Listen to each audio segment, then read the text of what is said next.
Glória a Deus, fica à vontade aí. Agora já dá para abrir um pouco aquelas portas lá atrás, lá para correr um vento nessa casa, porque está quente. Quem está com calor aí? Amém? Quem está feliz que está chovendo aí? Amém. Meu irmão, hoje temos uma notícia boa para vocês. Eu não sou telejornal, mas vou informar. A partir de amanhã, já teremos um dia mais de água no rodízio. Então, vamos ter 3 dias e meio de água e aproximadamente 24 horas sem água. O negócio está ficando bom, né? E quando chegar em 80%, o volume médio das barragens vai acabar o rodízio. E sábado estava 74, sexta estava 73, com essa chuva está subindo em média 1% por dia. Então isso quer dizer que até fevereiro há uma grande possibilidade de parar de chover, de parar de o rodízio continuar chovendo, amém? Então você que está aborrecido com a chuva, se arrependa, peça perdão ao Senhor, não é? Ontem entrou água aqui em casa, molhou o meu guarda-roupa, nossa roupa tudinho, mas glória a Deus que molha a roupa e que a seca acabe, amém? Glória a Deus, aleluia. Antes de continuar, quero fazer um comunicado à igreja. Eu quero chamar aqui a nossa irmã Indioara e a nossa irmã Sara, que eram as duas aqui na frente. Cadê a Sara? Alguém chama a Sara rapidinho para mim? Isso que eu avisei, irmã Sara, fique aqui. Pode subir aqui, Diário, por favor. Vamos esperar a Sara chegar para a gente fazer o comunicado. A Sara está fazendo a gente esperar, né? Dá glória a Deus aí, aleluia. Fala assim, me ajuda assim, fala, Sara. Vem rápido, Sara. Ai, ai, ai. Aleluia, glória a Deus. Quem está feliz aí? Amém. Quem está animado aí? Amém. Quem me acha bonito aí? Amém. Pô, os amém diminuíram, isso é sacanagem. Eu senti que os amém diminuíram consideravelmente, pastor Marquinhos. E teve gente que não falou, e teve gente que falou, mas falou mais baixo. Ai, ai, ai. Glória a Deus. Onde é que está a Sara? Está chegando? Hã? Misericórdia. Glória a Deus. Deus está uma água brincando que a Sara não vem.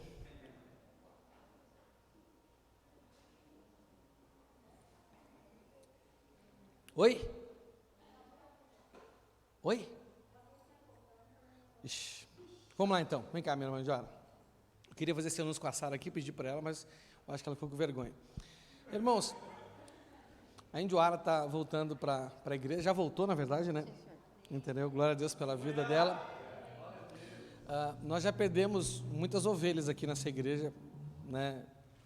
Para o mundo e para outras igrejas, não é? A Indioara foi uma pessoa que saiu daqui e nós sentimos muito a falta dela, não é?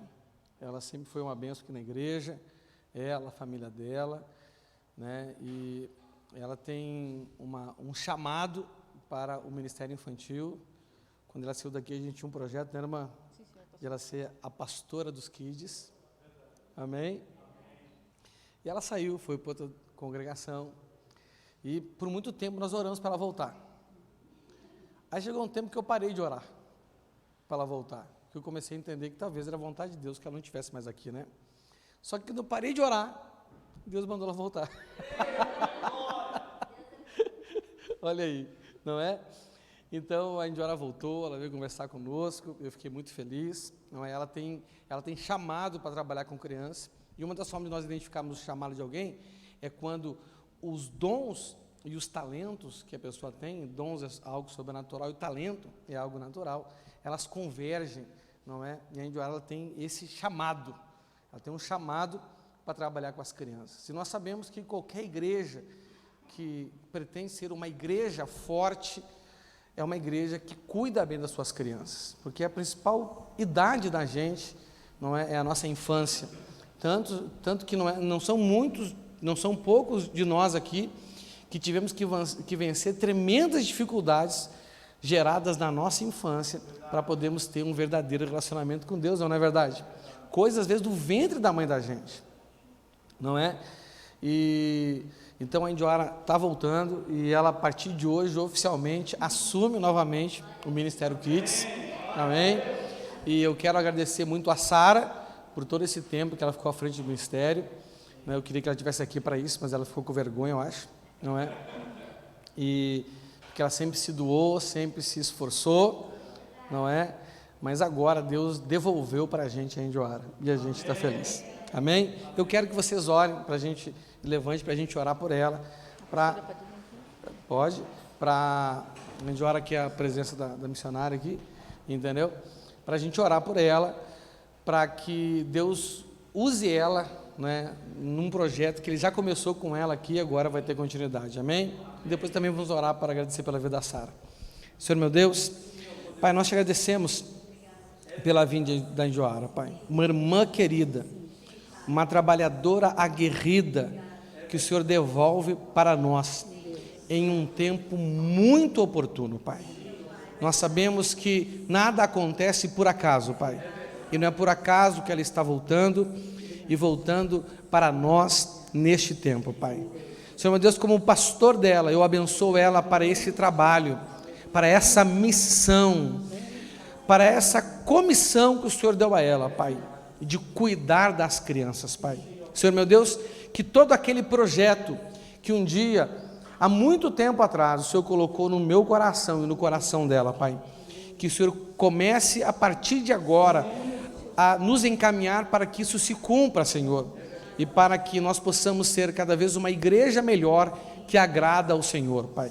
Nós também te agradecemos pela vida da Sara, que por muito tempo ficou à frente desse ministério, Pai, se doando, se esforçando, trabalhando, Pai, que o Senhor também abençoe ela nesse novo tempo dela aqui na igreja, Pai. É o que nós pedimos em nome de Jesus. Amém. Amém, minha irmã? Seja bem-vinda. Glória a Deus, aleluia. Aleluia. E a Bruninha, que era minha ovelha quase desnaturada, agora não é desnaturada mais. Sejam bem-vindos, amém? Pode sentar, meus irmãos, fica à vontade, em nome de Jesus. Glória a Deus, aleluia. Irmãos, nós estamos em um tempo muito importante da nossa vida, amém? Porque nós vamos dedicar todo esse ano da nossa vida, e eu nunca vi isso acontecer, nem nas igrejas que eu pastorei, foram só duas, né? A primeira e essa, e nem outra igreja, nós vamos dedicar, que eu conheço pelo menos, estou dizendo que não aconteceu, estou dizendo que eu nunca ouvi falar, de nós dedicarmos um ano inteiro para buscar comunhão com o Espírito Santo, para buscar estabelecer uma parceria com o Espírito Santo, amém? Então, cada mensagem, nós começamos efetivamente as mensagens para nos direcionar na terça-feira passada, cada mensagem desse ano, todas são importantes, mas elas vão seguir um caminho lógico, amém? Não é um caminho lógico para que você, de fato, possa, sem ter dúvida, se você quiser, porque primeiro você tem que querer, amém? Né? Você só vai estabelecer uma verdadeira parceria com o Espírito Santo se você quiser.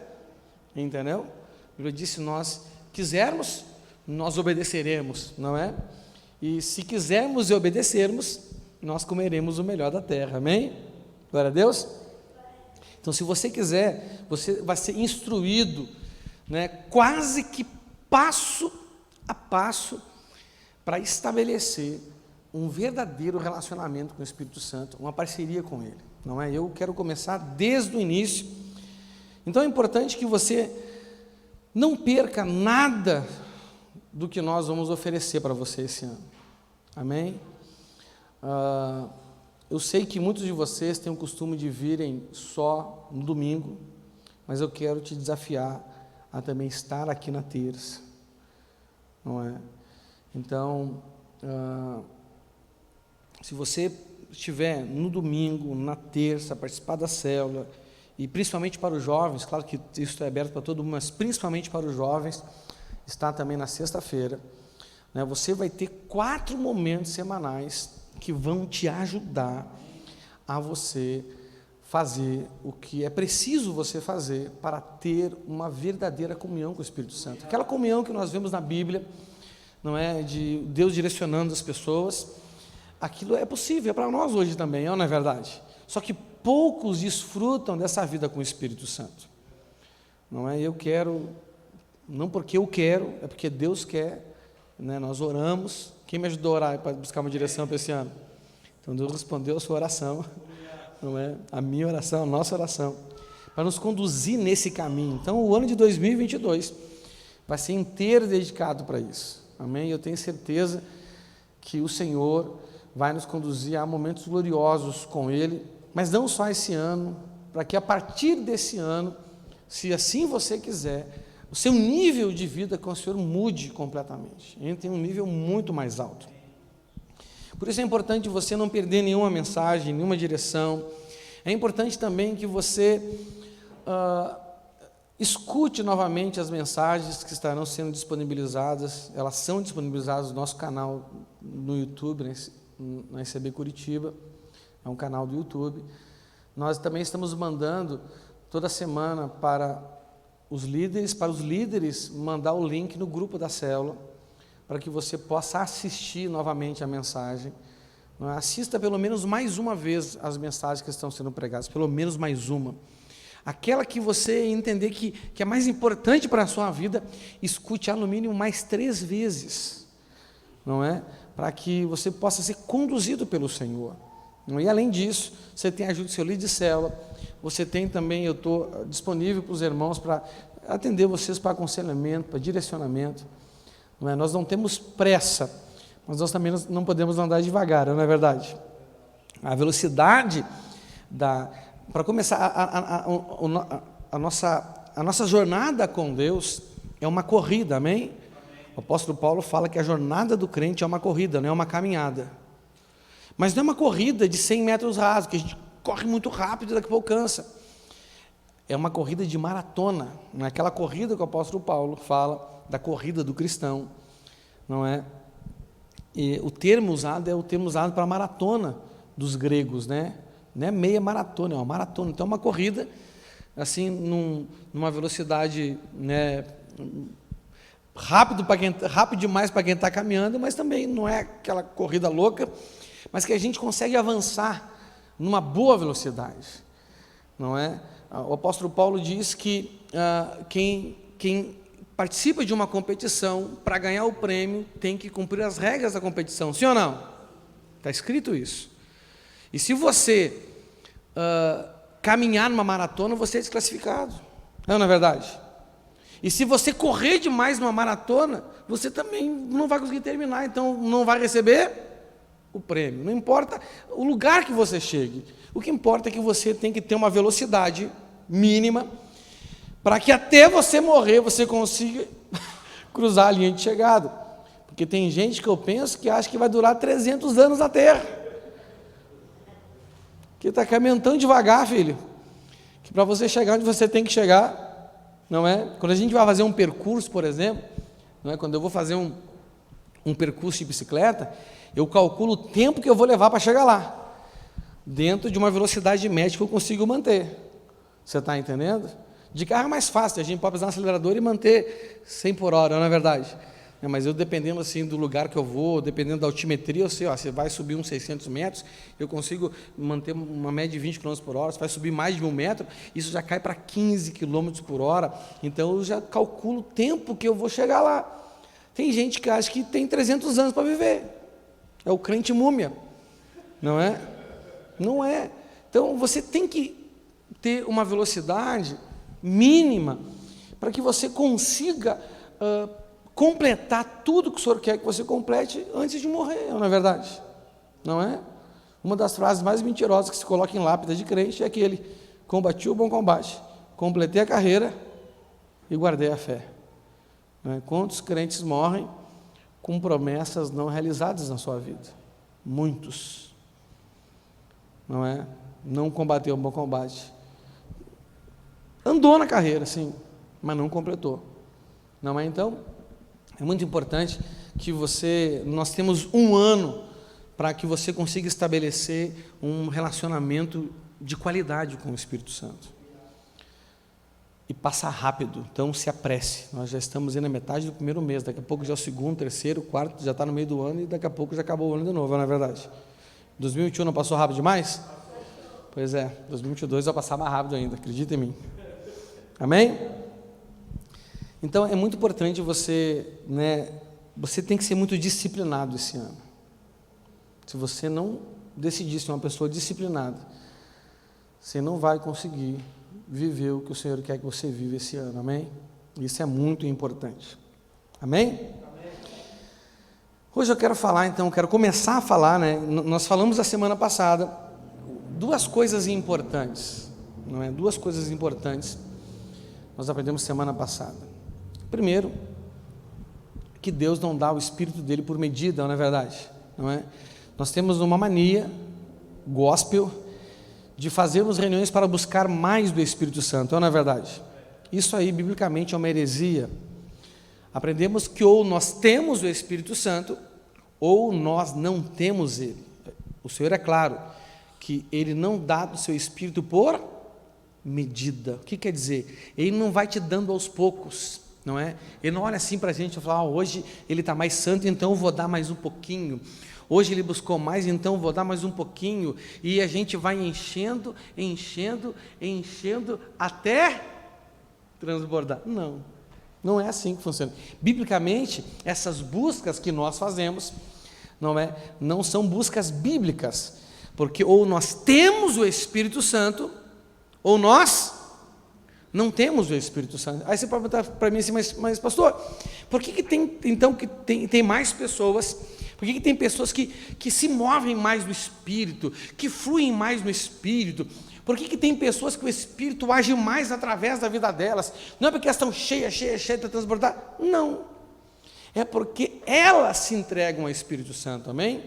A questão da nossa vida não é nós buscarmos Ele, mas sim nós nos entregarmos cada vez mais a Ele, não é? Dando mais espaço na nossa vida a Ele, para que Ele cresça em nós. Não é que o Espírito Santo vai crescer. Você acredita que o Espírito Santo é pequeno e tem que crescer? Não! Quando diz que Ele cresça e nós diminua, o sentido é que Ele tenha mais liberdade em nós, tome mais o controle da nossa vida e nós perdamos o controle, ou seja, Ele cresça e eu diminua, não é? Isso é que o apóstolo João falou com relação a Jesus, não é? Entenda, o apóstolo João, ele já estava na estatura normal dele, ele não ia crescer mais, e Jesus também já era adulto, sim ou não? Jesus batizou com 30 anos. Quando o João fala sobre Jesus, que importa que Jesus cresça e ele diminua, não quer dizer que a estatura de Jesus ia aumentar e a estatura de João ia diminuir, não. Quer dizer que a relevância, João, a partir daquele dia, ia perder a relevância profética dele. Ele ia começar a perder a importância, ele ia começar a perder a posição. Ele era, naquele tempo, antes de Jesus ser batizado, o grande profeta de Israel. Fazia 400 anos que Deus não se movia como estava se movendo na vida de João.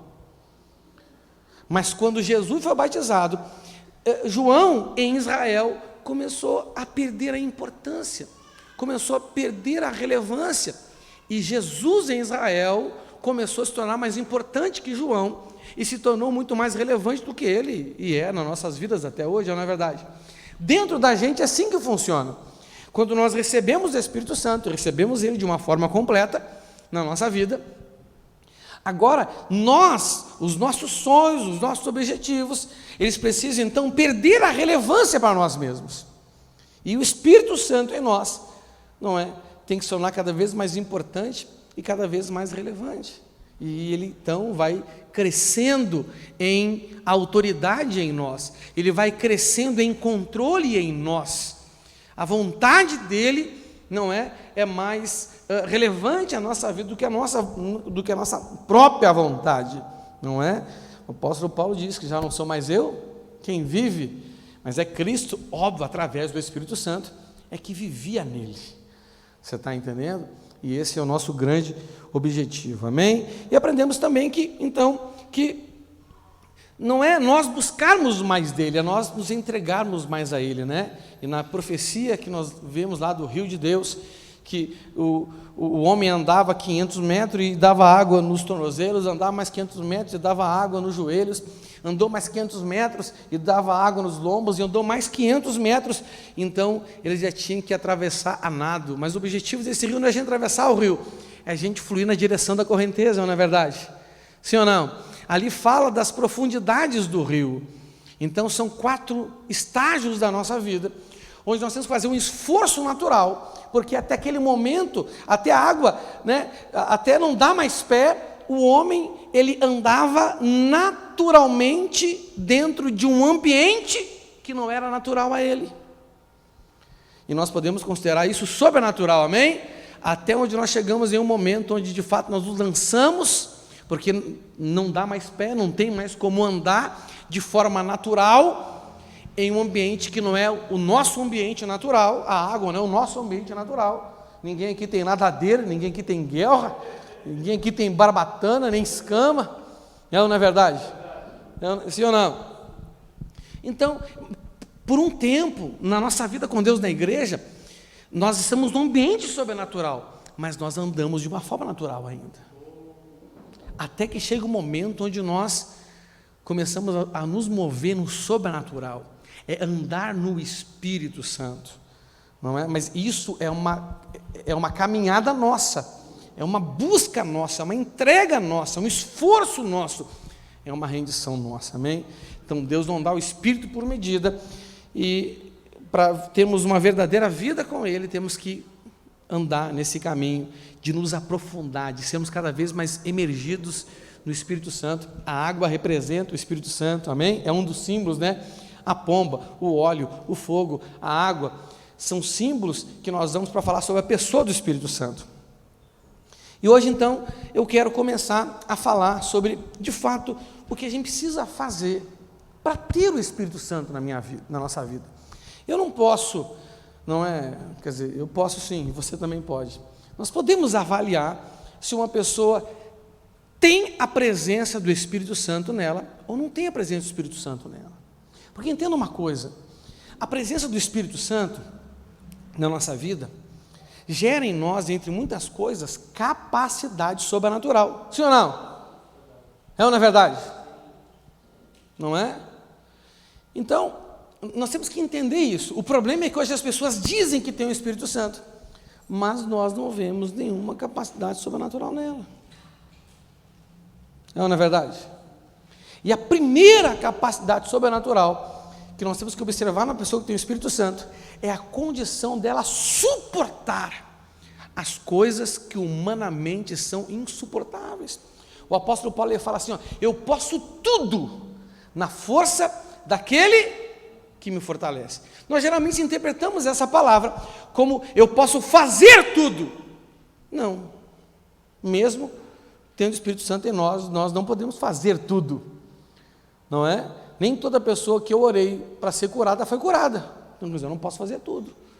Nem Jesus conseguiu fazer muitos milagres em Nazaré, e ele cheio do Espírito Santo. Não é verdade? Mas esse contexto que o apóstolo Paulo fala, ele está falando dos naufrágios, ele está falando das perseguições, ele está falando das traições, ele está falando das rejeições, ele está falando de coisas que afastaram a maioria das pessoas daquele tempo do caminho do Senhor e que tem afastado a maioria até hoje. E ele diz, mas com a força de Cristo em mim, e essa força foi dada a ele quando? Quando que foi dada essa força ao apóstolo Paulo? Antes de ser apóstolo, é óbvio. No dia que Ananias foi orar por ele na casa de Simão, o curtidor, quando colocou as mãos sobre ele, falou, receba o Espírito, e as escamas caíram dos olhos, e ele foi batizado, e a partir dali, ele começou a se render ao Espírito Santo, no contexto que eu falei para vocês lá na terça-feira, e o Espírito Santo foi crescendo nele, e foi dando a ele uma capacidade sobrenatural, de suportar todas as coisas, não é? A partir daí vem o fruto do Espírito, e a partir daí vem os dons de poder, e depois os dons de autoridade, não é? E nós começamos cada vez mais a fluir na presença dele, até que não andemos mais naturalmente na nossa vida, que vivemos nesse contexto sobrenatural chamado igreja, que é o corpo de Cristo. Amém? Então hoje eu quero falar com você sobre como ter o Espírito Santo na vida da gente. E o tema dessa mensagem específica é ter o Espírito como marca de propriedade. Repita comigo: ter o Espírito como marca de propriedade. Muito importante também é que, entenda, aqui eu vou orientar você, amém? Aqui você vai ser instruindo para tomar, você tem que sair daqui com decisões tomadas, mas a prática disso vai ser aonde? Vai ser no seu dia a dia. Você vai ter que rever a sua rotina, você vai ter que rever a sua conduta em muitas coisas na sua vida. Isso é muito importante, você ter esse discernimento, amém? Então vamos falar hoje sobre ter o Espírito como marca de propriedade. Efésios, capítulo 1, do 13 ao 14, na NTLH. Efésios 1, do 13 ao 14. Diz assim: a mesma coisa aconteceu também com vocês, quando ouviram a verdadeira mensagem, a boa notícia que trouxe para vocês a salvação. Vocês creram em Cristo, e Deus pôs em vocês a sua marca de proprietário, quando lhes deu o Espírito Santo, que Ele havia prometido. O Espírito Santo é a garantia de que receberemos o que Deus prometeu ao seu povo, e isso nos dá a certeza de que Deus dará liberdade completa aos que são seus. Portanto, louvemos a sua glória, amém? Então, o nosso grande desafio esse ano, nós temos como nosso segundo nome Felipe, é ou não é verdade? Por que Felipe? Porque Felipe era um homem comum da igreja, não era uma pessoa que tinha uma alta patente na igreja, é ou não é verdade? Não é?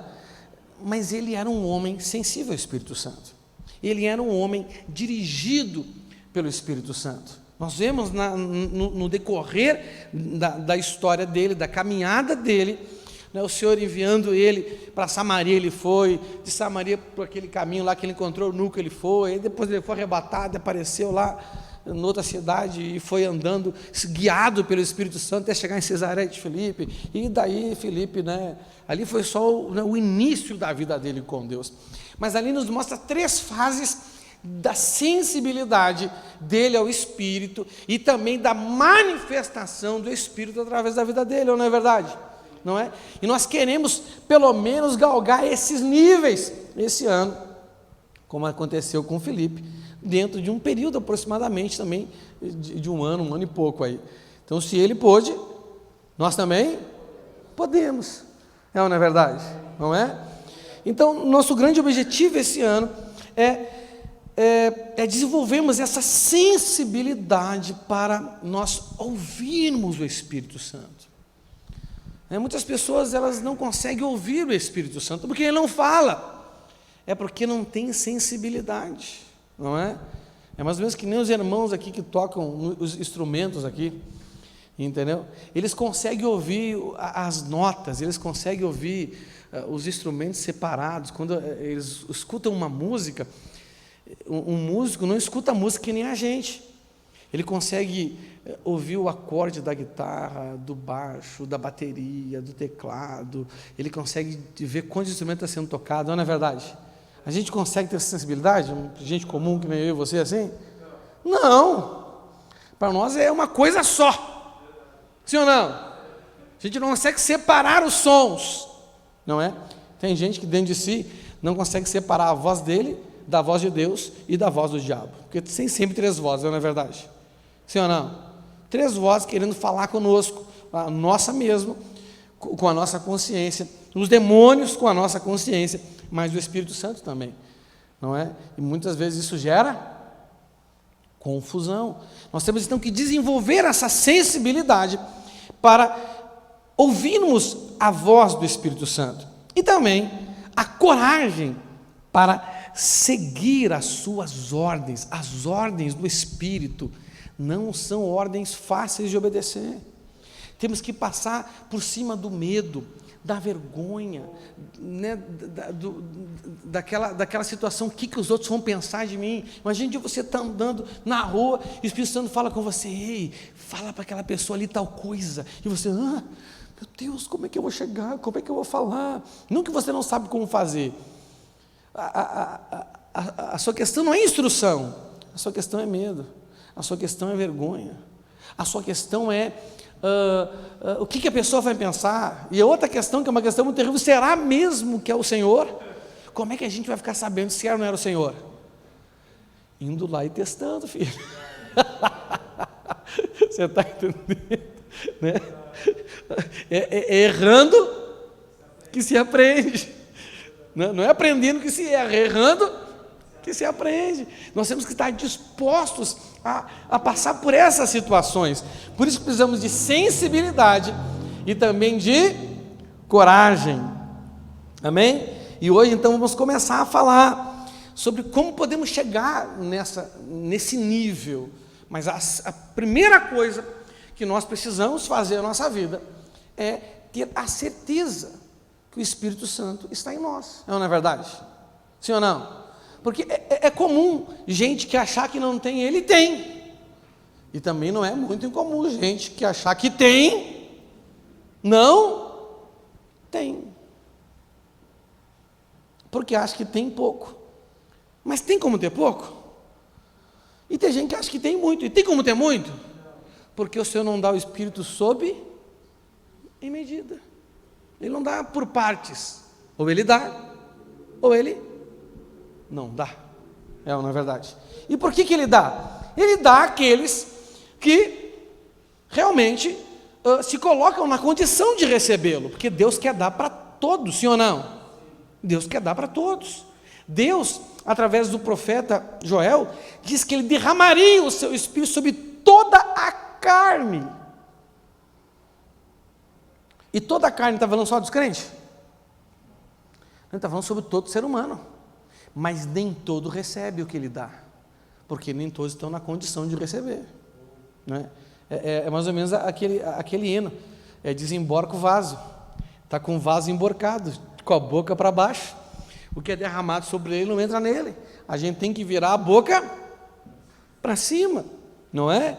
Eu quero começar a falar para vocês hoje como a gente virar essa boca para cima, para que o Espírito que está sendo derramado sobre nós possa entrar na nossa vida, não é? E nós recebemos de fato, amém? Bom, é importante nós entendermos que nós precisamos ser propriedades de Deus, porque olha o que está escrito no texto que lemos, em Efésios 1, 13 e 14, o apóstolo Paulo está dizendo que eles eram pessoas que tinham o Espírito Santo, amém? Eles eram de Deus, e a vida deles, a vida dos apóstolos e a vida de Paulo e dos auxiliares de Paulo, ele está falando, era uma vida que era evidente a manifestação do Espírito Santo, sim ou não? Era evidente. Aí ele fala assim, a mesma coisa aconteceu também com vocês, com quem? Com esse pessoal da igreja da cidade de Éfeso. Quando que isso aconteceu? Quando ouviram a verdadeira mensagem, a boa notícia, que é o Evangelho, que trouxe para vocês a salvação. Ou seja, quando vocês ouviram a verdadeira mensagem, a boa notícia, que trouxe para vocês a salvação, vocês creram em Cristo. O que eles fizeram? Eles creram em Cristo, não é? E Deus pôs em vocês a sua marca de propriedade, quando lhes deu o Espírito Santo. Então, isso foi o que aconteceu no início. Então, quando aquele povo creu no Senhor, Deus, o Pai, pôs neles, outra tradução fala um selo, selados com o Espírito Santo. O que representa esse selo? Não é? É o selo que representava a quem aquela pessoa pertencia. Os bois, eles são marcados até hoje com o negócio, assim, Para que eles são marcados? Para saber de qual fazenda eles que é o dono deles. Você está me entendendo? Então, eles receberam o Espírito Santo primeiramente como duas coisas, como selo de propriedade e também como garantia, como uma marca que eles receberiam aquilo que Deus tem prometido. Eu me lembro quando eu era recém-convertido, tinha um louvor do Diante do Trono, se não me engano, do trono não, do Toque no Altar, que falava assim: eu tenho a marca da promessa que Ele me fez, ninguém vai apagar, fica em mim a marca da promessa que Ele me fez. Não é verdade? Que marca é essa? É a presença do Espírito Santo. Você está me entendendo? Não é? Então, o Espírito Santo, ele vem em nós quando, depois que nós cremos no Senhor, nós decidimos ser dele, ser propriedade dele, fazendo dele o Senhor da nossa vida. A Bíblia diz que ele pagou por nós um alto e bom preço. É ou não é verdade? Sim ou não? Nós estamos aqui, não deu o testemunho do fogãozinho que eu comprei, fogareiro de acampamento? Deu ou não deu? Só ele gostou do fogãozinho, mas de fogãozinho de quem? Que é eu que paguei. É ou não é verdade? Imagina um dia eu acordo de manhã, eu vou procurar um fogãozinho e não está mais ali. Ah, rapaz, o fogão está endemoniado, você dorme sozinho. É ou não é verdade? Imagina um dia eu vou acampar com um fogãozinho e quero usar o fogãozinho, não, hoje eu não quero ser usado. O fogãozinho, tu está endemoniado, eu te comprei, paguei um alto e bom preço por ele, em 10 vezes vou pagar, nem comecei a pagar primeiro mês que vem. Né? Para mim te usar fogãozinho. Esse fogão está doido, não é verdade? Tem possibilidade de um fogão fazer isso? Mas tem possibilidade de um crente fazer isso com Jesus? E é a maioria que faz. Então, entenda uma coisa: para você ter o Espírito Santo na sua vida, você tem que decidir ser propriedade do Senhor. Ele é seu dono. Resumindo, você não se manda mais. Você não faz as coisas só quando você quer ou quando você não quer. Você perdeu esse direito. Porque se você é de alguém, entenda uma coisa: quando você é de alguém, para você ser de alguém, você tem que perder direitos. É ou não é verdade? Sim ou não? O pastor Marquinhos já decidiu ser da pastora Raquel. Decidiu ou não decidiu, pastor Marquinhos? O senhor perdeu muito ou pouco direito, pastor Marquinhos? Só no início ou até hoje? Até hoje, meu irmão. Tem coisa que ele pensa, eu vou fazer. Rapaz, só se a Raquel deixar. É ou não é verdade? Não é que a Raquel tem autoridade sobre ele, não é que a Raquel é a mandona, não. É porque ele decidiu ser dela. E porque decidiu ser dela, tem coisas que, se ele fizer sem consultar, ela é um desrespeito. Por exemplo, ele não pode mais decidir não dormir em casa. Pode ou não pode? A não ser que ele negocie com ela, não é? Fala assim: meu amor, eu tenho que pegar um pirarucu hoje. Né? Aí vai que ela deixa ele passar a noite pescando. Mas posso sair assim, pode arrumar as coisas e falar assim: estou indo, pode, pastor Marquinhos? Não é? Por quê? Porque agora ele é dela, acabou essa situação. Ele não se manda mais. Ele é a autoridade lá na casa dele, ele é o cabeça na casa dele, mas ele é dela. Você está entendendo? Não é? Então, nós precisamos ser propriedade de Deus. Deus, aí quero fazer 2 perguntas para você. Deus é seu proprietário? Deus é seu proprietário? Ele é seu dono? O que manda no seu nariz? Porque quem manda, que a gente saber quem é o nosso dono é quem manda o nariz da gente, né? O que manda no seu nariz? É você? O que manda em você? Deus é seu dono? Deus manda em você, você se você considera Ele seu dono,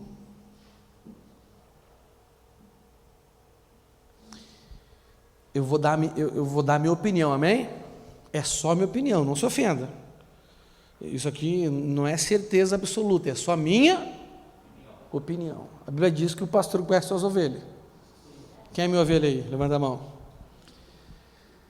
Então, como eu sou seu pastor, eu conheço as minhas ovelhas. Eu tenho uma opinião formada sobre a maioria de vocês.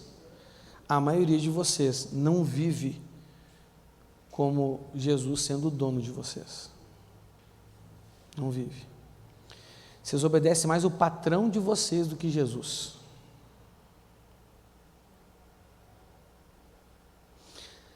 A maioria de vocês obedece mais às vontades de vocês do que às vontades dele. Ele já está aí, não sei há quanto tempo, talvez ele esteja aí.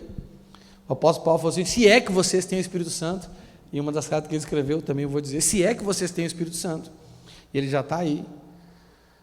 Só que ele não cresceu e vocês ainda não diminuíram.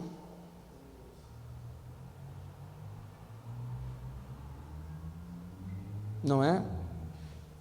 Essa é a minha opinião, amém?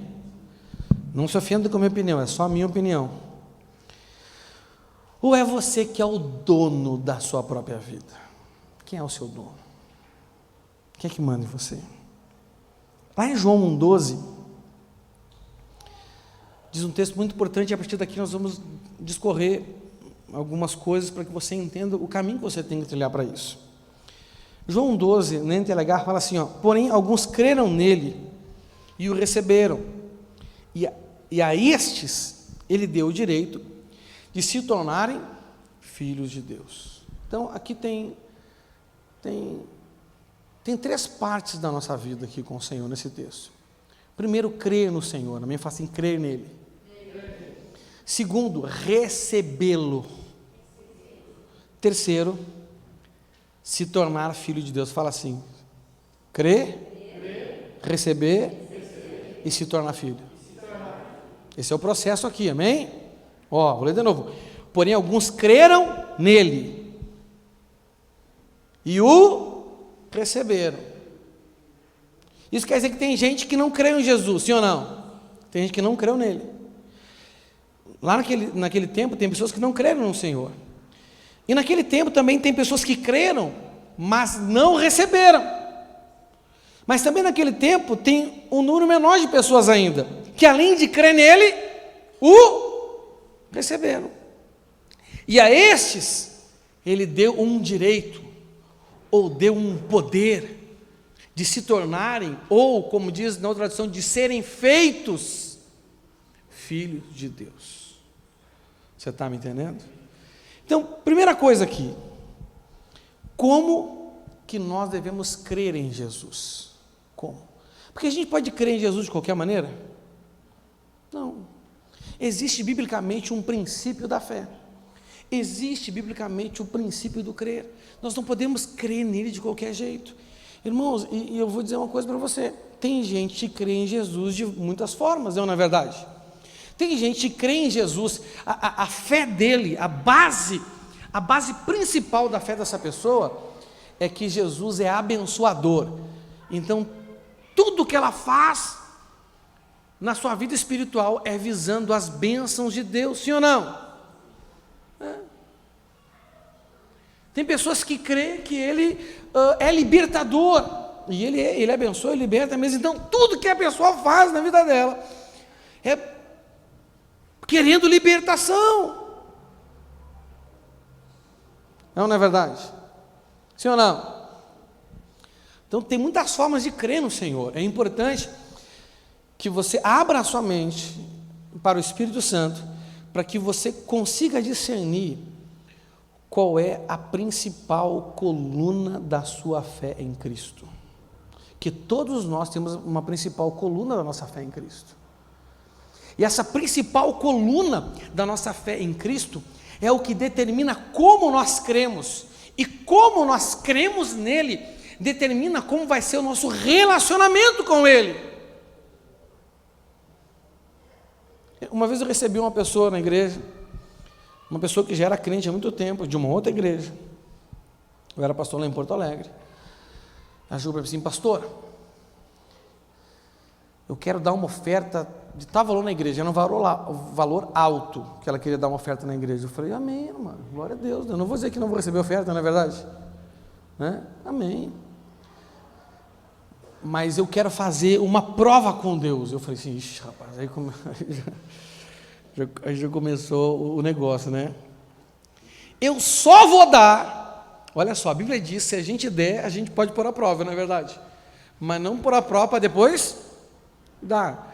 Mas tudo bem, já começou errado o negócio. Já comecei a coçar o cabelo que eu não tenho na cabeça, né? Falei: fala, minha irmã. Ó, se Deus fizer isso, isso, isso, ela tinha um marido doente, ela queria que Deus curasse o marido dela. Se Deus curar o meu marido, eu faço. Porque eu já fui em várias igrejas, eu já dei oferta, a crente Deus ia curar o meu marido, e Deus não curou até agora. E, nossa Deus, alguém já viu na Bíblia uma oferta curar alguém de alguma coisa? Não. Mas tem pessoas que creem no que não está escrito. Não é verdade? Né? Eu duvido você achar um texto bíblico que o Senhor cobrou fiéis de alguém para curar alguém. Nunca. Não é verdade? Né? Então, eu falei assim: irmão, desculpa, mas o Deus que eu creio não age desse jeito. Não é? Então, eu sinceramente não posso nem orar. Eu posso orar para o seu marido ser salvo, para ser curado, porque Jesus manda a gente orar para os enfermos, não é verdade? Mas não com o propósito de dar uma oferta, não. A mulher ficou brava comigo, nunca mais voltou na igreja, meu irmão. É. Então as pessoas acreditam, sabe, a base da fé delas determina o relacionamento delas com Jesus. Uma vez eu orei para uma mulher na igreja lá em Porto Alegre, ela foi curada de câncer.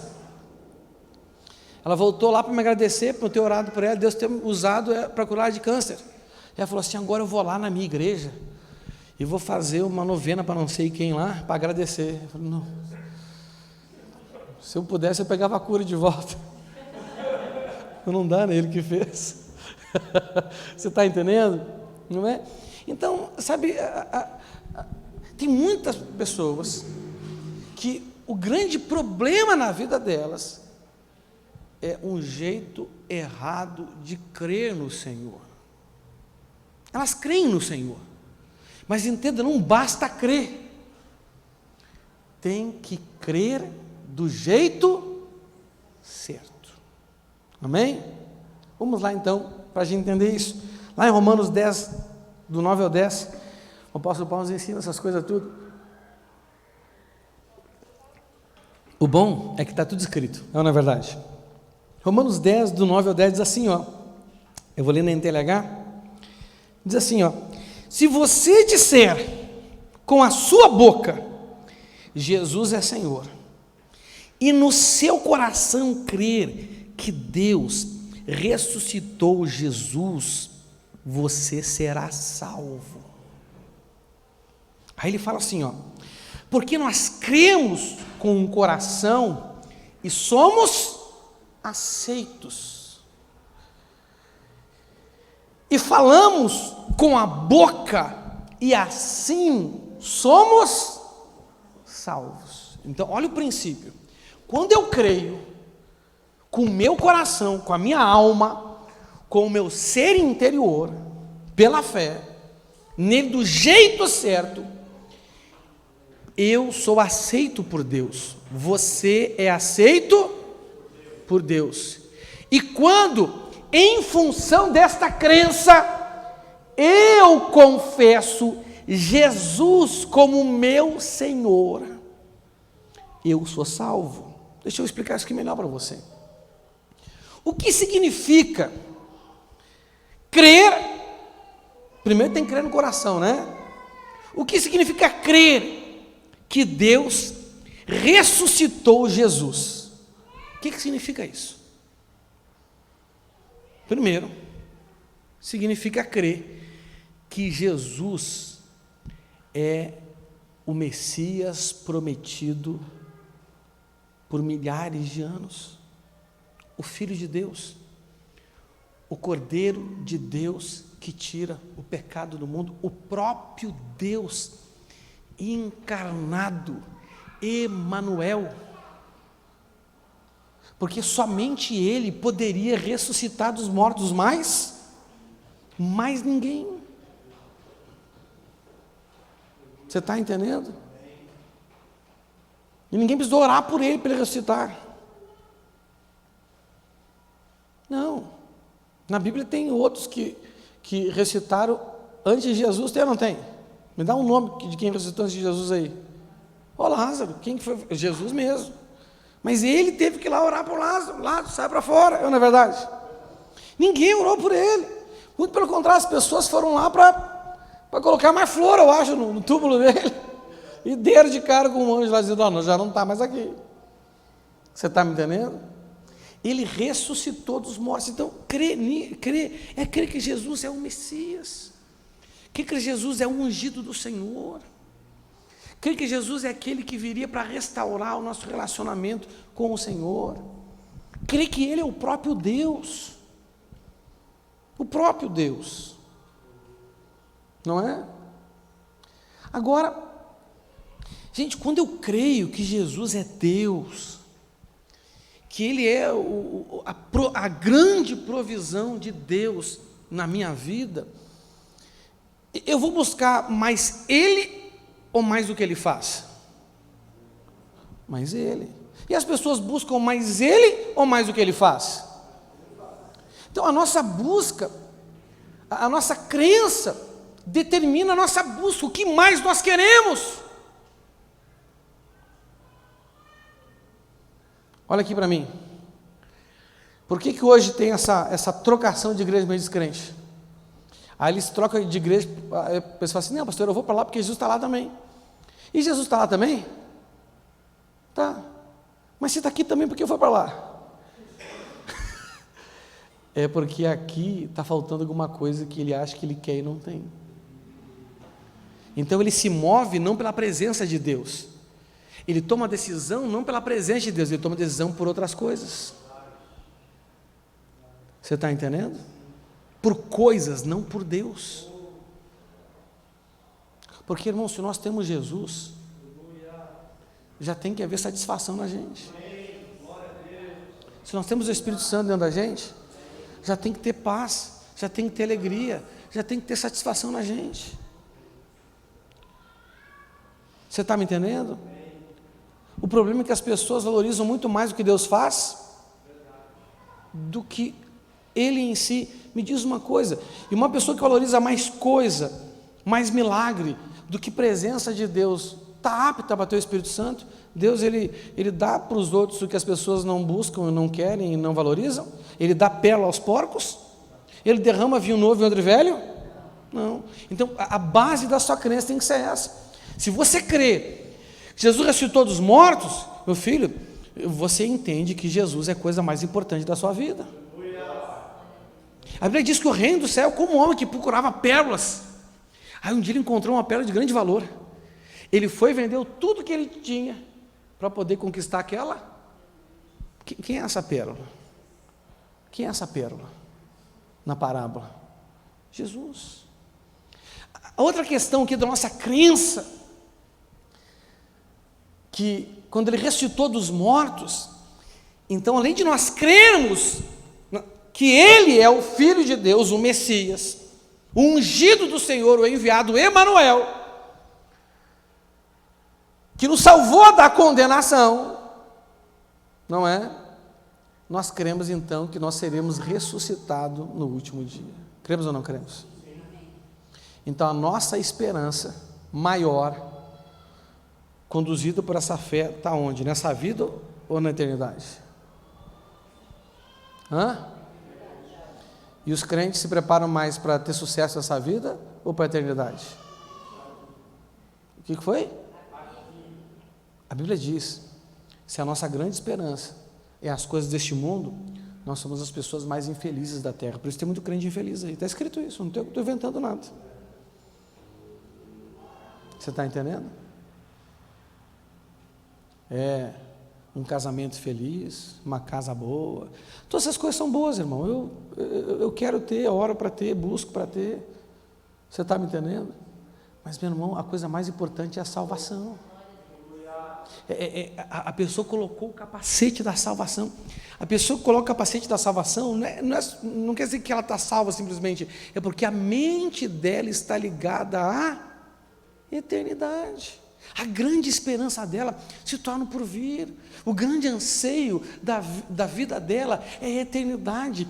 A Bíblia diz que o Espírito e a noiva dizem: vem. Né? Existe um clamor, porque esse clamor é o clamor do Espírito, e quando ele entra em nós, o clamor dele vira o nosso clamor, e nós também passamos a desejar ardentemente aquilo que ele deseja, porque o trabalho do Espírito é preparar a igreja para a volta do Senhor. Você está me entendendo? Então, quando ele entra em nós, aquilo que é a grande expectativa do Espírito aqui se torna a nossa. Agora, quando a gente fala em volta de Jesus, parece que nos crentes dá mais medo do que alegria, mais medo do que esperança. A gente fala assim: eu acho que vamos esperar mais um pouquinho, você não tem como ouvir nada. Eu tenho minhas crenças sobre a volta do Senhor,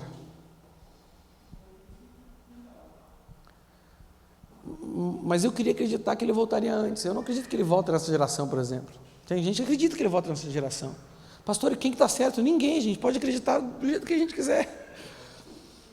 Não é verdade? Né? É uma particularidade nossa.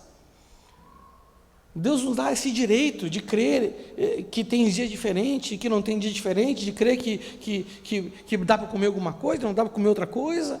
A gente pode crer que vai ser arrebatado antes da tribulação, a gente pode crer que vai ser arrebatado no meio e até depois. Eu prefiro crer que vai ser depois, porque pelo menos eu me preparo para a desgraça. Vai que a gente não se prepare e roda no meio do caminho, não é? Eu acho que é legal crer que a gente vai ser arrebatado antes da tribulação, mas eu acho prudente a gente se preparar para que seja depois. Você está me entendendo? A minha fé diz que é antes, a minha prudência me leva a me preparar. Pode que seja depois. E se for depois e eu não estiver preparado? Conhece aquele ditado que seguro morreu de velho? Pois é, não é? Então, nós podemos crer, mas existe esse anseio. Então, se a minha fé me leva a crer que Jesus é o Messias e que tudo que eu preciso é Ele, e que as coisas desse mundo já não me satisfazem mais, tudo isso aqui é passageiro, meu irmão, tudo desse mundo passa, até uva. Pois é, eu estava entendendo, tudo passa, mas a palavra de Deus vai permanecer para sempre. Então é desse jeito que eu tenho que crer, e essa crença vai me levar a colocar minha grande expectativa na eternidade. Essa crença vai me levar a entender que a coisa que eu mais preciso é a presença dele em mim, o Espírito de Cristo em mim. Isso é a coisa mais importante. Essa crença é o que me leva a colocar na minha vida o reino de Deus e a vontade dele em primeiro lugar. E aí aquilo que hoje talvez seja as coisas mais importantes da sua vida, na sua vida vão tomar o status de outras coisas. Do quê? Existe a coisa mais importante da sua vida. Existe a grande esperança da sua fé. E existe um outro saco que você arrasta junto com você, onde você coloca as outras coisas. Elas não precisam de classificação. Elas não precisam nem de ordem. A classificação que a Bíblia dá para elas são as outras coisas. Davi fez isso com a autoridade dele, com o reino, com o castelo, até com a família dele. Naquele momento que ele estava perdendo tudo, ele falou: Pai, só não afasta de mim o teu Espírito, não tira de mim a alegria da tua salvação. As outras coisas o Senhor pode levar, se der, poupa Absalão, mas se não, as outras coisas. Você está entendendo?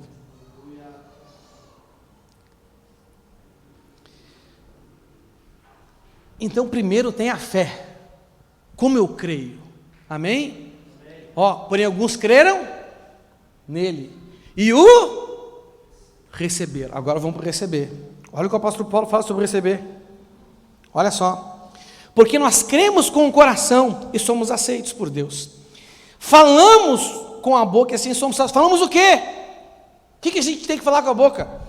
Se você disser com a sua boca, versículo 9, Jesus é Senhor. O que representa isso? Uma declaração pública, uma confissão de fé. Isso é receber Jesus na nossa vida. Só que esse Senhor aqui, essa palavra Senhor, não é só reconhecer que é uma autoridade. Não. Não é reconhecer que é uma autoridade. Reconhecer que é minha autoridade. Essa palavra Senhor aqui, no grego, ela era usada especificamente para retratar donos de escravos. Fala assim, donos de escravos. Só que nas novas traduções bíblicas, não se usa mais o termo escravo. Por quê? Porque escravo para nós soa como não é politicamente correto. Não é verdade? Sim ou não? Não é. Mas a palavra aqui é escravo. Paulo disse que ele era escravo de Cristo, isso ou não disse? Porque ele entendeu isso aqui. Então, quando eu confesso, não é? Naquele tempo, quando alguém usava essa palavra, ele está dizendo assim, eu declaro que eu sou escravo de Cristo. No Antigo Testamento, tem a lei sobre os escravos. E a Bíblia diz que, passando determinado tempo, todo escravo tinha que ser posto em liberdade, não é verdade? Está escrito lá. Mas, quando chegasse no tempo daquele escravo ser colocado em liberdade, e se ele amasse o seu senhor, e quisesse continuar como escravo dele por opção própria, que ama o seu senhor, ele tinha que ser levado até a soleira da porta, e a orelha dele tinha que ser furada. E a partir dali seria o escravo da orelha furada. O que significa aquilo? Que ele seria escravo para sempre. Que ele estava abrindo mão, porque ele gosta tanto do seu senhor, do dono lá das terras, da fazenda, que ele estava abrindo mão permanentemente do seu direito de liberdade, e ele queria ser escravo para sempre. É esse tipo de senhorio que o Senhor quer que você receba na sua vida. Você decide ser escravo do Senhor?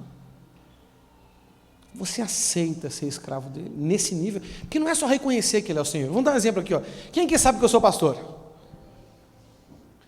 Mas todo mundo obedece à minha autoridade pastoral aqui? Não.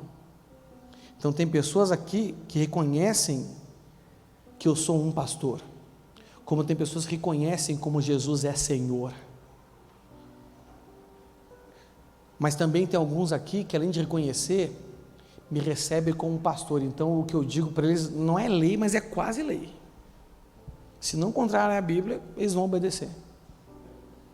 Se eu pedir, eles vão fazer. Se eu der uma ordem, mesmo que eles não queiram, eles vão obedecer. Tem gente que é assim. E tem gente que também é assim com o Senhor. Vocês entendem a diferença? Então, quando eu creio em Jesus desse jeito que eu falei para vocês aqui, e quando eu recebo Jesus desse jeito que está escrito aqui,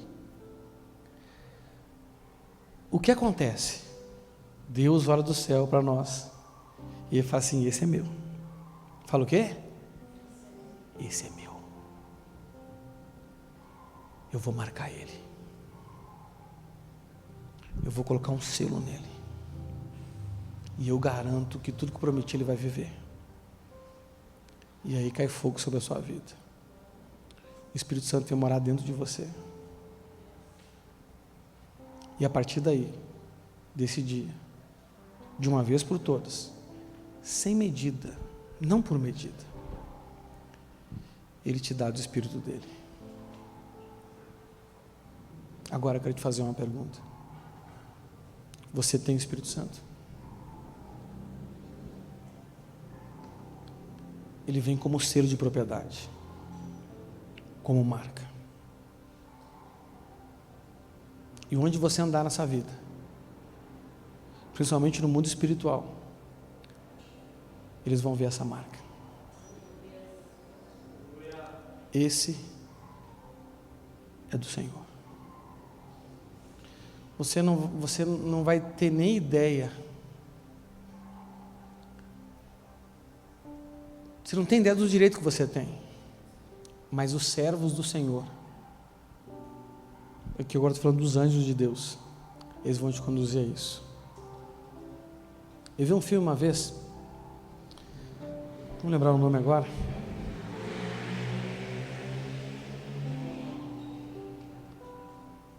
Esqueci o nome do filme. Mas fala sobre Jerusalém. No tempo das cruzadas, um dos soldados se tornou um nobre lá em Jerusalém.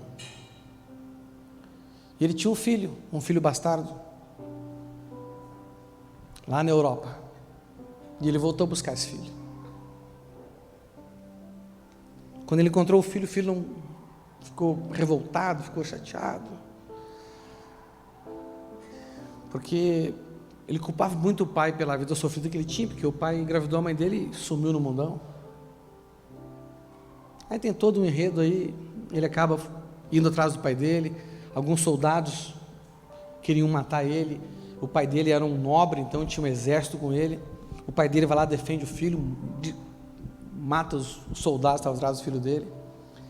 Nessa briga ele toma uma flechada na costela aqui, começa a ter febre, começa a passar mal. Quando estava para morrer, ele chama o filho, coloca um anel no dedo do filho e dá ele a espada dele. Ele se perde daquele pessoal, sei que ele vai acabar lá em Jerusalém, e um dia andando, sem ele nem bem naquela cidade, os servos do pai dele veem a espada que ele estava carregando e olham para o dedo dele e vê o anel com o brasão. E ele chega assim: meu Senhor. E aqueles servos do pai dele levaram ele para as propriedades que eram dele, que ele nem imaginava. E ele se torna um nobre. Quando eu vi aquele filme pela primeira vez, o Cristiano falou comigo assim: é isso que eu vou fazer contigo. É isso que eu faço com os que são meus. Esse anel no dedo, o anel que o pai do filho pródigo colocou no filho pródigo, lembra? É o selo. Mas o filho pródigo falou assim: ei, eu não mereço ser mais filho do pai. Eu vou pedir para ele me receber como seu escravo, como seu servo. Essa é a verdadeira conversão. Isso é converter. Crer que Jesus ressuscitou dos mortos. Declarar que você é escravo dele, que não merece ser filho, que você é escravo. E trilhar uma caminhada de volta por um bom relacionamento com o Pai.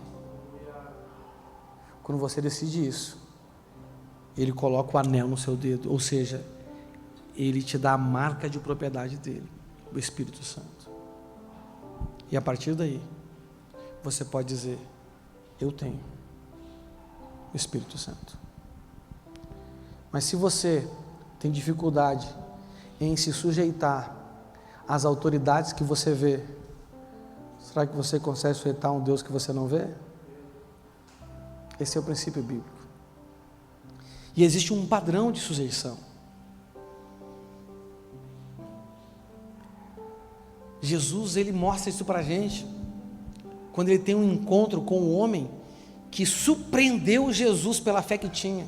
Na Bíblia, 2 pessoas fizeram isso. Uma, que tinha uma fé que levou ela a se humilhar ao mais alto nível, a mulher cananeia, a mulher sírio-fenícia. E o outro, que demonstrou um nível de fé na obediência. Então, os 2 grandes níveis da fé. É uma fé que te leva a um alto nível de humilhação, de você mesmo se humilhar, se aceitar as humilhações que você tem que passar para ser tratado. e a que te leva a alto nível de obediência. E assim é o nível de autoridade que nós temos que receber do Senhor sobre a nossa vida, que está lá em Mateus 8, do 9 ao 12. Diz assim: eu também estou debaixo da autoridade de oficiais superiores, e tenho soldados que obedecem às minhas ordens. Digo a um, vá lá, e ele vai. Digo a outro, venha cá, e ele vem. E digo também para o meu empregado, a palavra aqui é escravo, mas é traduzido como empregado ou servo. E digo a outro, para o meu escravo, faça isto, e ele faz. Quando Jesus ouviu isso, ficou muito admirado e disse aos que o seguiam: eu afirmo a vocês que isso é verdade, nunca vi tanta fé nem mesmo entre o povo de Israel. E digo a vocês que muita gente vai chegar do leste e do oeste e sentar à mesa do reino do céu com Abraão, Isaque e Jacó. Mas as pessoas que deviam estar no reino serão jogadas fora, na escuridão. Ali vão chorar e ranger os dentes de desespero. O que o Senhor está dizendo? Primeiro, olha, a gente tem que obedecer ao Senhor nesse nível. Se Ele disser para ir, nós temos que ir. E o Senhor já deu um id para todo mundo. O que Ele já deu? Mas todos vão? Esse é o geral, mas tem os específicos também, não é verdade? Quando diz para vir, tem que vir. E quando diz para fazer, tem que fazer. O apóstolo, Jesus está dizendo que quem não se submeter a esse nível de senhorio, não vai se sentar à mesa com Abraão, com Isaque e com Jacó, ou seja, não vai herdar o reino dos céus. Muitas pessoas que deveriam herdar, não vão herdar, mas outros que a gente pensa que não vai herdar, vão acabar herdando. Jesus disse isso de outro jeito: não é todo mundo que me chama de Senhor, Senhor, que herdará o reino, mas somente aqueles que fazem a vontade do meu Pai. Muitos naquele dia chegarão dizendo: Senhor, Senhor, em teu nome expulsamos demônios, curamos enfermos e fizemos muitos milagres. Mas Jesus vai olhar para eles e vai dizer: afastem-se de mim, eu não conheço vocês, vocês praticam o mal. O que ele está querendo dizer? Tem gente que vai fazer um monte de coisa na igreja, mas não porque é submisso ao meu senhorio, faz porque quer. Faz porque quer ibope, porque quer reconhecimento, porque quer resultado, porque quer as coisas dessa terra. Somente os que se sujeitam à vontade do meu Pai. Então tem gente na igreja que obedece porque reconhece Jesus como Senhor.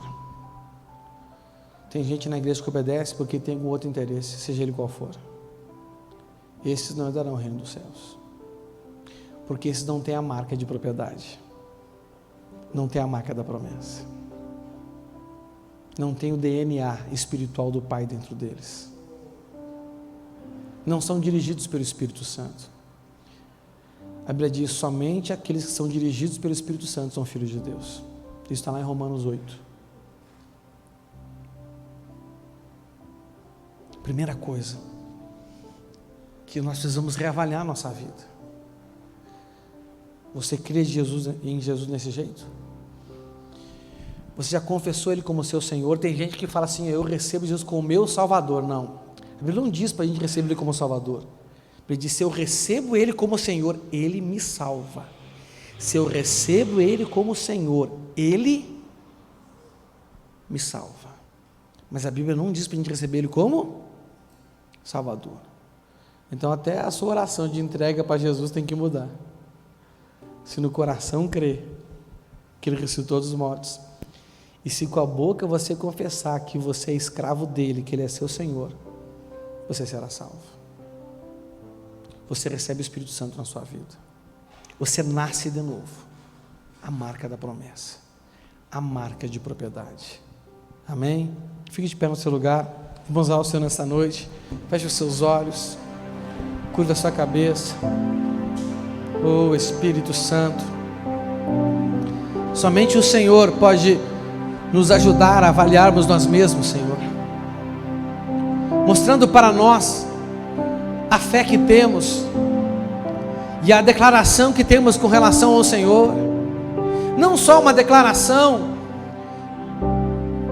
da boca para fora, mas aquilo que as nossas atitudes, decisões declaram diariamente com relação ao teu senhorio. Oh Espírito Santo, ajuda-nos, Senhor, ajuda-nos, Senhor. Reavalie a sua vida. E talvez hoje você precise mudar a sua fé no Senhor para a fé correta, crer da maneira certa. E talvez hoje você precise receber Ele na sua vida de uma forma diferente, não como Salvador, não como abençoador, não como libertador, mas acima de tudo, como seu dono, como seu Senhor, você sendo escravo dele, porque Ele comprou você e pagou por você um alto e um bom preço. Olha ao Senhor agora, por enquanto que toca esta canção. Se derrame, se derrame. Oh, aleluia. Oh, Espírito Santo, nos ajude, Senhor. Tenha misericórdia de nós, Senhor. Me leva com o teu rio, que traz vida. Oh, Espírito de Deus,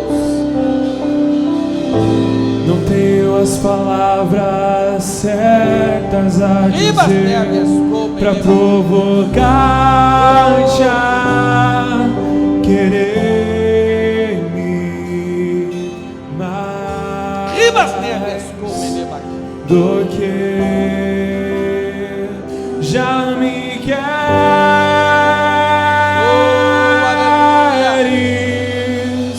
Então vem como prometeste, derrama o teu Espírito, derrama o teu Espírito. Então vem como prometeste, derrama o teu Espírito, derrama o teu Espírito.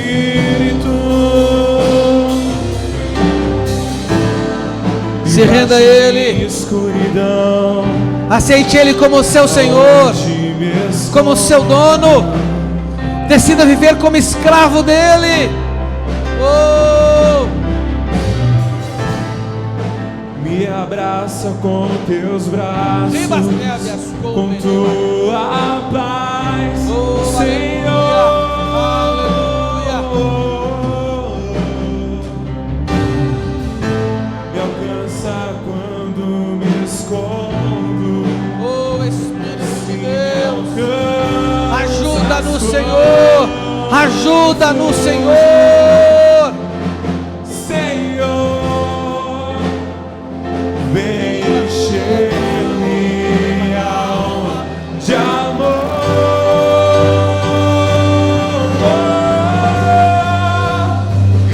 Então vem como prometeste, derrama o teu Espírito, derrama o teu Espírito.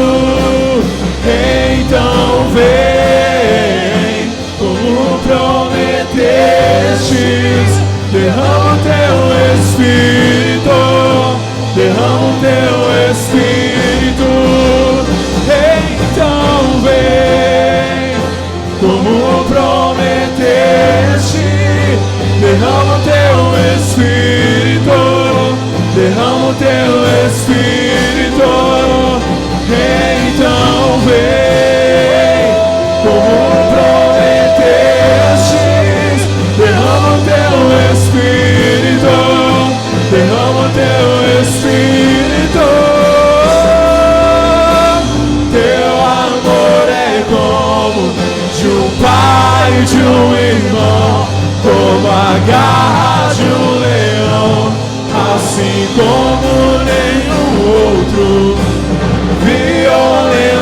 lentamente, persegues e me abraças, me envolves em quem tu és, seu amor. Teu amor é como de um pai, de um irmão, como a garra de um leão, assim como nenhum outro. Violentamente persegues e me abraças, me envolves em quem tu és.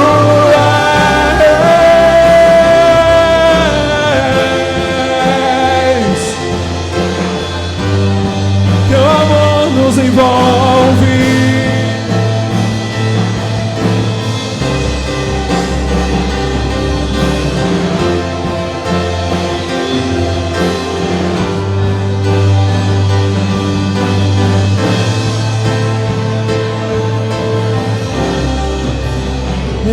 Então vem, como prometeste, derrama o teu Espírito, derrama o teu Espírito.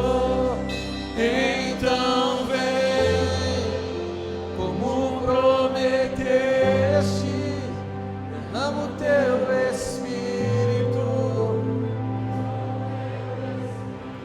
Oh, Espírito de Deus, nós queremos receber o Senhor em nossas vidas, como selo, como marca de que somos propriedades do Senhor, de que reconhecemos que Ele nos comprou e pagou por cada um de nós um alto e bom preço, e que devemos decidir por livre e espontânea vontade a sermos seus servos, servos da orelha furada, servos que abrem mão do seu direito de viver segundo a nossa própria vontade, os nossos próprios desejos, os nossos próprios sonhos, mas acima de tudo, e em primeiro lugar em nossas vidas, fazer aquilo que o Senhor quer. Não somos mais donos de nós mesmos, não pertencemos a nós mesmos, pertencemos ao Senhor,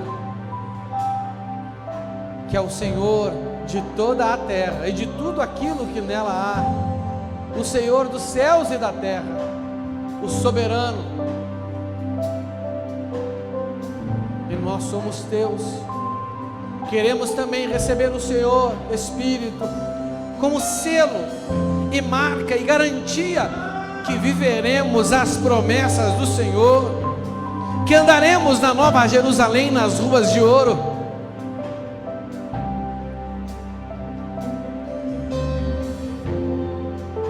que viveremos segundo a tua autoridade, que somos herdeiros de Deus e co-herdeiros de Cristo. Oh Espírito Santo, nos conduza nisso, Senhor, do nosso devocional diário, nas orações diárias, que o Senhor venha nos convencendo. Essa palavra abriu uma brecha para que o Senhor, a partir de agora, comece a fazer um trabalho poderoso em nossas vidas. Senhor, e como nós queremos isso, como nós precisamos do teu trabalhar em nossas vidas, Espírito Santo, porque somente o Senhor que nos convence, que nos direciona. Oh Senhor,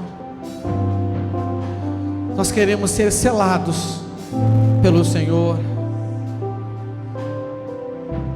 por isso declaramos que cremos que Jesus ressuscitou dos mortos,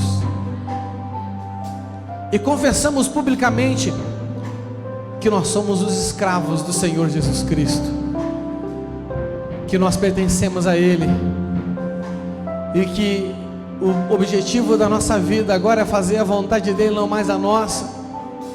Que o Senhor cresça em nós e que nós diminuamos em nós mesmos, Senhor. É o que nós pedimos em nome de Jesus Cristo, aleluia. Dê uma forte salva de palmas ao Senhor, aleluia. Aleluia! Graças a Deus, amém, meus irmãos?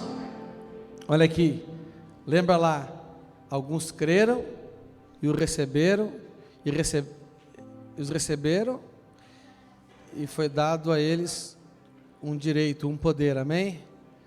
Então, quando nós recebemos o Espírito Santo na nossa vida, o Senhor nos dá uma capacidade sobrenatural de sermos feitos filhos de Deus.